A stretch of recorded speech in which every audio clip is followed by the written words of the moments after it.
Hey guys, Naz here. Today I'm going to be showing you how I do plush eyes without using an embroidery machine. So here I'm showing you how I'm going to be doing them on a life-size pony because these eyes wouldn't really fit very well in my standard embroidery hoop. But you can use this for smaller plush as well if you don't have an embroidery machine. I also really like how this looks. I think it's a bit of a cleaner look than your large areas of fill stitching, especially when you get into larger size eyes. So what I've done here is I've scaled my pattern up. I'm making a separate tutorial for how to scale for life-size plush, but anyway, I've scaled and printed out my head pattern, so I've got the eye the exact size that I want, and I'm tracing that onto the right side of the minky that I'm going to be making these eyes on. And I'm using a marker that is heat removable, so if you iron on top of it, it will remove the ink and you won't be able to see it anymore. So this is going to show us where exactly our eye is going to be on this piece of minky. I always want to leave a really generous seam allowance when I'm doing these kinds of heads, just in case you get the placement a tiny bit wrong. Then you can move your pattern around after the eye is done, rather than having to do it all over again because you don't have that wiggle room to move the eye to the correct position on your piece of minky. Now I'm going to do something that's totally optional. I'm going to actually do the embroidery for the nose and the mouth on my embroidery machine, just because I like the look of those thick satin stitches for the nose and the mouth. But you can absolutely use the techniques that I'm about to show you for how I made the eye to do the applique for the mouth and the nose, if that's what you like to do, unless you want to just do that by some thread sculpting. So after we've got our minky prepped, what we're going to do is we're going to print out a few copies of the eyes that we're going to be doing the applique for. So you can see here I've got my left eye and my right eye, and I've just marked which of the pieces is which. I'm going in here and I'm working out where it's going to need to overlap.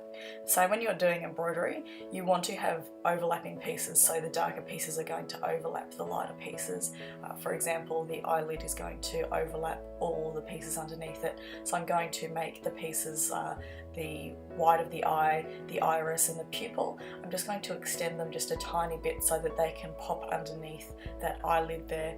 And same with the purple. I'm going to make the purple of the iris a little bit wider, just so that it will fit underneath the black of the pupil, so we don't have sort of any gaps showing later on. So you're going to work out what's going to need to overlap what, make some little adjustments, and then we're going to cut all of our pieces out, and we're going to be using these as guides for cutting out the pieces for our applique. Now we want to mark where our eye is going to sit on our minky piece. So you can see the embroidery that I've already done here, just for personal taste. I've used that heat removable marker to draw exactly where the eye is going to sit in the middle of the pattern piece. So now you're going to choose what fabrics you're going to use. I like to use cotton for the iris and pupil and eyelid, and then I like to use white satin for the white of the eye. It gives a really nice sheen. You want to take all your fabric and start to prep it, so you want to make sure that it's all ironed really thoroughly, it's nice and smooth. If you don't have it ironed properly and you have wrinkles in it, it's really going to show on the final product, so make sure that there's absolutely no wrinkles left in any of the fabric that you're going to use. I like to use the cotton, it's nice and sturdy. You could do the whole thing in satin, but I find the satin is very difficult to work with. It's very finicky and there's a lot that can go wrong with it, so I prefer just to use that for the whites of the eyes and the white shines of the eyes. So here I'm ironing the satin. I actually had to do this a few times because I messed up. I had things go wrong along the way. So I'm ironing the back of the satin. You don't want to iron the front side. I'm ironing on an extremely low setting. And what I found is that when you're ironing the satin, it picks up whatever texture is underneath it. So I actually found that it picked up an unpleasant texture from the towel that I had on top of my ironing board. So you want to try and find something that's nice and flat, doesn't have any wrinkles, any lumps or bumps in it to iron your satin on. You also want to make extremely sure that your iron is absolutely clean. I picked up some pigment from something, I guess it might have been from a previous thing that I was ironing, and that transferred onto the satin and it won't come off. Once that satin has pigment in it, you are not going to get it out. So make sure that your iron's super clean, there's no residue on it, you're ironing it on something that's perfectly clean as well. So now we're going to get the hero of our applique, and this is steamer's seam, I think it's called, but it's essentially a double-sided iron-on adhesive. So I use this for all my manual applique. It's a real lifesaver. I would definitely recommend picking some up. I used to use a different brand that sort of the glue was in a pattern that was kind of like a spiderweb kind of diamond pattern, and I found that that would show through on especially the satin, as I mentioned earlier, picks up whatever is behind it as far as texture goes.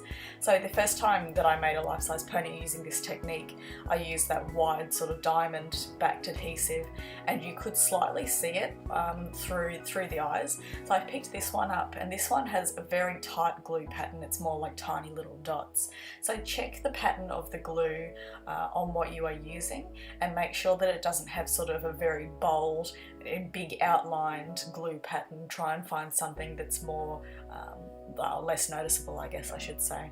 So it's essentially a glue stuck between two sheets of what would be like a baking paper, so just a sticker-proof paper. And what I'm doing is I'm drawing all my pieces that I've got from my printouts, and I'm drawing all of these on the paper side of this double-sided adhesive. So once you have all of them drawn, you're going to cut all of this out, and we're going to iron it onto our corresponding pieces of fabric. So I would suggest doing all your white pieces first, cutting those out, and then cutting out all your dark purple, all your light purple, all your medium purple separately. You can see here that I've just got the little iris pieces, the little iris shines. And I like to do more than one piece, so I find that I like to have a bit of choice with what I make. So if one piece tends to look a bit better than the other, look a bit cleaner, maybe one of them has a little wrinkle in it, it's nice to have that second option to choose, okay, I want to use this piece instead of that piece. So if you've got the spare materials and the spare fabric, I would definitely recommend doing a couple of each piece you need to cut out if you can be bothered. So with this product, you peel off the backing that's not what you've drawn on, and you reveal the sticky adhesive, and you can press this down just using your hand onto the wrong side of your fabric. With the cotton it doesn't really matter because it's the same colour on both sides, but just keep in mind if your cotton has different patterns on each side, or if you want to use one side in particular, like with the satin it has a right side and a wrong side. Make absolutely sure that there's nothing on your fabric, like no little cat hairs or little bits of dirt or anything like that, because that's going to show when you iron these pieces all together. You're going to have little bits of texture or lumps and bumps and things, and this stuff is not coming off once you iron it on. It's very, very strong. So just make sure that you've pushed it all down nicely, and after that we're going to iron all of this on. So this is going to melt the adhesive that's on the back side of this paper. You don't really need to use a very hot iron for this, just make sure it's all thoroughly glued on. You can sort of try and lift up little corners and just make sure that that glue is really embedded into that cotton there. So I'm just leaving the iron on. It's not really going to damage the cotton. I'm not going to leave it on for too long, but sort of just maybe 10 seconds per part. Just double check. You're also going to get a bit of adhesive if you don't exactly cut the pieces to shape with the cotton. If it's overhanging a bit, the adhesive is going to get onto whatever you're ironing on top of. So that's why I've put down this greaseproof paper. I find it nice to iron on, and if you can just chuck it away if it gets too much adhesive on it. You don't want to accidentally get any adhesive on your iron or on the pieces that you're ironing after the initial piece. So now that we've got all our pieces bonded with that glue on the back, we're going to iron all of them onto this piece of cutaway stabilizer. So this is what you would use as the backing to put in an embroidery hoop. It's going to make all this fabric much, much easier to work with. It's going to almost make them kind of like thick paper or a thick and sturdy material that doesn't fray and it doesn't sort of wrinkle. It's very nice to work with. So this is especially important with fraying fabrics and fabrics like satin, which are just a nightmare to sew most of the time. So we're going to give this nice and thick, sturdy backing to all of them, which we can really easily cut, we can really easily sew through. It's like having built-in backing on every single piece that's going to be permanently bonded because of this adhesive. So you're just going to peel away the paper backing that's left between the, say, the cotton piece, then there's the adhesive in the middle, then there's the paper backing. So you're going to peel away the paper backing off the back, and we're just going to place all of them the correct side up with the glue facing facing down onto this cutaway stabilizer, and that's just going to make it so nice to work with. I would prefer to use cutaway rather than tearaway. You can use tearaway if that's all that you have. It'll pretty much do the same job. I just really like the thickness and the sturdiness of the cutaway.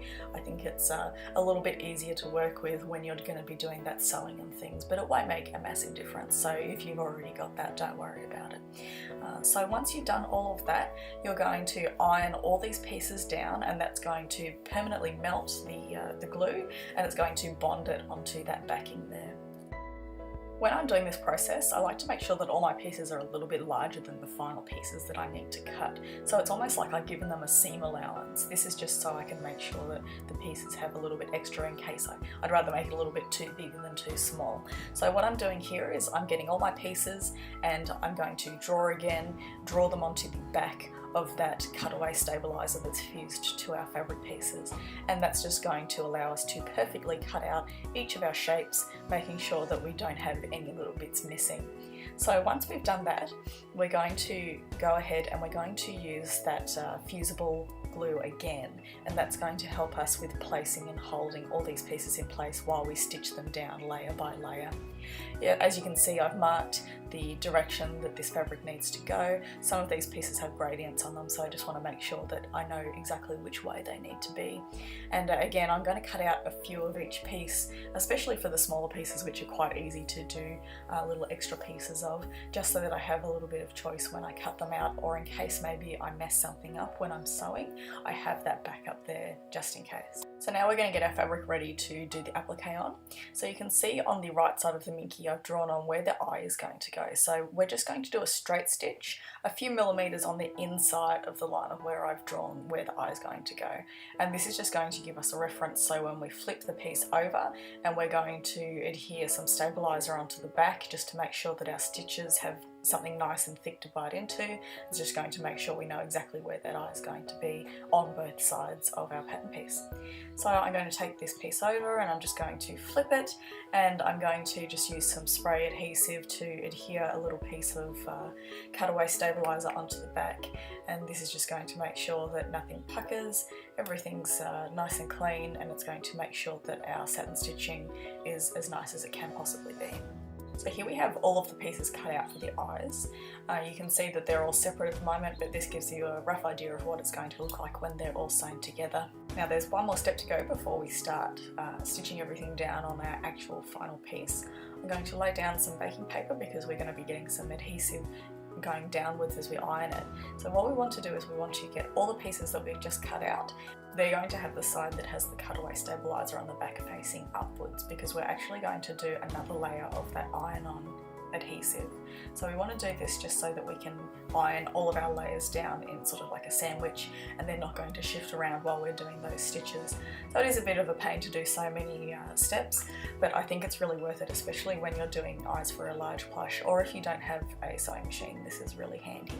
So we're just going to lay them all down, try to get them as close as possible so you have to use as little of that adhesive as you need. Then we're going to apply a layer of that adhesive on the top, so you're going to peel off one side, lay the sticky side facing down, trying to make sure that you've covered absolutely everything, and then you're just going to iron it all, so you glue that layer of adhesive onto that back of all your little pieces. We're going to have to cut around all the excess adhesive piece, but I'd rather do this than meticulously cut out every single little piece so that they exactly match. It's just easier to just do them all in one go, in my opinion, unless you're really trying to absolutely save every single scrap of this adhesive that you can. But just make sure it's all really thoroughly ironed down. Double check that you haven't got anything overlapping. I accidentally got some pieces overlapping and it ruined them, so I had to redo them. Really make sure that you don't have any pieces overlapping, because once this adhesive gets on them, you're not really going to be able to get it off very easily. You might be sitting there picking at it for a long time, but it might permanently ruin the surface if you get it on a wrong piece. So after we've done this, now it's time to actually start sewing it down, and we're going to do it one layer at a time. We're going to start ironing on each of our pieces, each of our layers of our eye one at a time, and then stitch them down. So I'm going to start off by doing the whites of the eye first, and then I'm going to stitch that down. Then the next layer is going to be the largest part of the iris, the purple. So after the initial layer is stitched down, then you bring it back out to your ironing board and then iron on the next layer. And this is going to make the glue fuse down, so it's not going to go anywhere when you're sewing it. It's also not going to bubble up later on. It's going to stay nice and flat. Every layer is going to be adhered to each other, and that's tack stitched around the edge is going to make sure that your edges don't fray or come up in the future. The next thing we're going to want to do is test the zigzag stitch that we're going to be doing all around the edge. And when I do this, I like to make them so that they're not very dense. I like to make these as invisible as possible. So you're going to pick a thread that matches the colour that you're stitching on. So here I'm obviously using white. If you were doing purple, you'd try to find a matching purple, etc, etc. And I'm just doing a very narrow and quite loose zigzag stitch. It's not extremely loose. I would say the width is probably about 1.5 millimeters and the stitch length, I should say the stitch density is about 2.0 on my machine. So you'll see as I'm going, this isn't a very thick satin stitch like you would normally do with applique, so that the stitch is very visible and it's very thick and solid. I actually prefer to make it not as solid so that you can't see the stitches very well. That's why I think this really has an advantage over doing things with embroidery, because if you do this correctly, you can't really see the stitches unless you go very, very close. So you're just going to very carefully do this zigzag stitch all the way around, and you want to try and not do a reverse stitch, because this is going to make you have sort of one lump of very thick satin stitching. So you can just tell your machine, a lot of them have a function where you can just go up and down in a single spot, and that does a tile for you. I've sped this up a fair bit. It's a very long process because you really want to be careful and just go along very slowly, making sure that the needle, when it goes down on the right hand side, just overlaps the edge. You don't really want it to be visible on the minky. You want to stay within the fabric, just covering that cotton or satin around the edges. And you can see that this stitch is almost invisible unless you look up super close. So again, do a test of your stitch before you start going and try and find something that isn't super visible. Don't go too tiny because it'll make things too difficult for yourself, but try and get something that you're happy with. So now I'm just going to go and I'm going to complete the other layers. So after I finished the white satin of the eye, I took that back out, I put this purple layer down, I put some tissue paper on top to prevent the minky from burning. I ironed that layer down, and that activated the glue on the back of that purple iris piece and glued it permanently down to the white of the eye. Now I'm going ahead and I'm doing the same zigzag stitch all around this piece. You can see here that I stop in a minute because this piece has a gradient on it. I actually used two different colours of purple. You could use more if you like, but I like to try and match the gradients with the thread that I'm doing. So again, it's not very visible. You can't notice when you're standing back, you can't notice those stitches going all the way around each of your pieces. So I'm going to swap my thread here to a darker purple, and then I'm going to continue all around the outside and pin all of that down. You don't necessarily have to go over areas that are going to be overlapped, but I just like to, just in case, it just makes sure that they're definitely not going to shift, they're not going to go anywhere. But as you can see, these pieces are really sturdy. The way that we've put that cutaway stabilizer on the back and glued them down with the adhesive makes it so that they're really not going to fray unless you very aggressively rub them with your finger. I tried to make these pieces fray and I really struggled. I could barely get them to fray even when I was sort of forcefully trying to make them fray. So it really makes it quite easy. All you have to do now is just be patient, get your glasses on if you need them like me, because this is a very fine stitch and you're going to be doing a lot of it going all the way around both of these eyes. But just take your time and definitely do some practice pieces if you haven't done this before, if you haven't done any applique or zigzag stitching, that sort of thing. But this is really just a loose satin stitch that's going to go all the way around all our pieces and hold them down so that they're never really going to come up again. So that's our second layer done. You can see here I'm just moving on to each layer one at a time, changing the thread colour as I need to, so a light purple for light purple, medium purple for medium purple. And I'm just slowly doing all of these, and as I do one layer, I stitch it down, then I take it back and I iron on the next layer, change the thread colour and repeat the process. So this is sped up at about 8 times. It's quite slow to do all of these stitches, but if you take your time, it's really going to look very good in the end. So I've nearly finished. I'm doing the blacks of the eyes, then I'll come along and do the whites of the eyes. When you're laying each layer down, definitely have a reference of your eyes printed out and use that to guide where you're going to place each part. You don't want to accidentally have sort of maybe one iris rotated more than the other one, or one lower or higher than the other one. So double check every single time using that printout that you've got every layer in the right place, because you're going to kick yourself if you accidentally put something in the wrong place and have to completely redo this, because it does take a fair while. It's quite a lengthy process to do. So I'm just really slowly going around doing these last bits, and then we're going to be putting on some 3D eyelashes. I have made a tutorial in the past for how to do 3D eyelashes. It's exactly the same concept here, except I'm manually sewing over it rather than my embroidery machine doing the sewing for me. I'm just using EVA foam for the eyelashes, and I'm reinforcing that with glue after I've stitched over the top of it. I just find that's a nice material for eyelashes. And after we do that, we're going to go over everything with the actual eyelid piece, and then that's going to pin everything down, and that's pretty much it. If you're going to be doing stitches like this with the zigzag and applique, I would definitely recommend getting an open-toed foot like I have here. If you have a solid foot and you can't see through it, pretty much don't even attempt this, because you're not going to be able to line the stitches up perfectly. If you have a foot that's see-through, that's one of the ones that I usually use for my regular sewing, but it's solid with a clear centre. You can use that. I find that they get a bit dirty over time, so try and keep it clean so you can really see exactly where your stitches are going to be. But all in all, if you can afford it, an open-toed foot like this is exactly what you need to do stitches like this. I also have the walking foot on the back. As you can see, it's the little sort of black bit at the back and it's jiggling as it's sped up really quickly.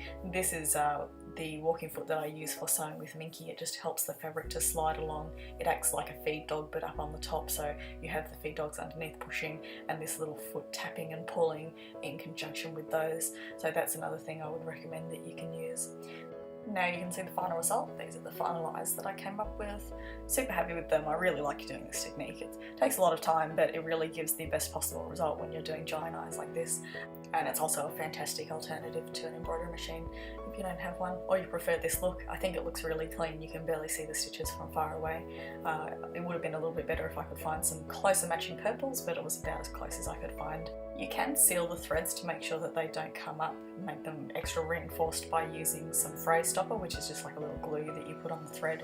But be careful, because it can leave sort of stain marks on the cotton or satin depending on what you're using. So test it on a piece before you apply any sort of fray stopper to your final piece. You don't want to ruin it after you've just put all that work in. But I hope you found that helpful. After you finish, you can trim away the excess stabiliser on the back and pretty much treat this exactly as you would any sort of embroidered eye.